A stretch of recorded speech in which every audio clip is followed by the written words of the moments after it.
ప్రియులారా, ప్రభువైన యేసుక్రీస్తు పేరిట మీ అందరికీ నా వందనాలు. ఈరోజు మనం మన హృదయాలకు ఎంతో ధైర్యాన్ని, నిరీక్షణను ఇచ్చే ఒక అద్భుతమైన బైబిల్ వాగ్దానాన్ని ధ్యానించబోతున్నాము. పౌలు గారు ఫిలిప్పు 4:19లో ఇలా సెలవిచ్చాడు: నా దేవుడు తన ఐశ్వర్యం చొప్పున క్రీస్తు యేసునందు మహిమలో మీ ప్రతి అవసరమును తీర్చును. హల్లెలూయా, హల్లెలూయా, ఆమేన్. ఈ మాటలు ఎంత ఆశీర్వాదకరమైనవో కదా. ప్రియమైన సహోదరి సహోదరులారా, మన జీవితంలో ప్రతి ఒక్కరికి ఏదో ఒక అవసరం ఉంటుంది. అది ఆర్థికమైనదై ఉండవచ్చు, ఆరోగ్యపరమైనదై ఉండవచ్చు, లేదా మానసికమైన, ఆధ్యాత్మికమైన అవసరమైన కావచ్చు. ఆ అవసరాలు మనల్ని కొన్నిసార్లు నిరాశలోకి నెట్టివేయవచ్చు, భయాన్ని కలిగించవచ్చు. కానీ మన దేవుడు, మన సృష్టికర్త, ఈ లోకపు సంపదకు ప్రభువు.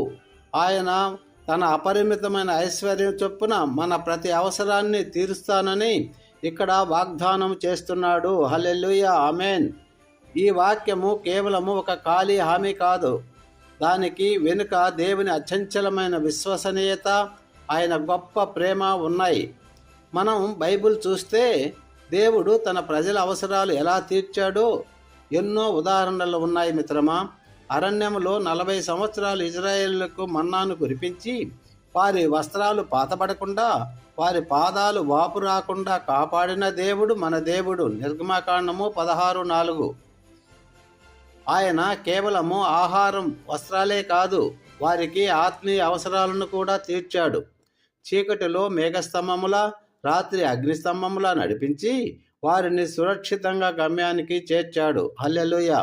చిన్న పల్లవి: అవసరములలో ఆదుకొనును, ఆదుకొనును, ఐశ్వర్యముతో నింపగలడు, నింపగలడు, యేసునామాన అద్భుతము చేయగలడు, చేయగలడు.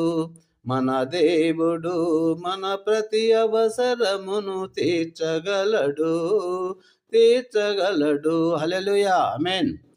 ప్రియులారా, ఈ లోకంలో మనము ఒక స్నేహితుని దగ్గరికి వెళ్ళి సహాయం అడగవచ్చు, కానీ వారికి సహాయం చేసే స్తోమత లేకపోవచ్చు.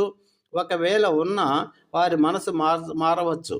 కానీ మన దేవుడు తన ఐశ్వర్యం చొప్పున తీరుస్తాను అని అంటున్నాడు. ఆయన ఐశ్వర్యము అపరిమితమైనది, ఆయన ప్రేమ నిత్యమైనది.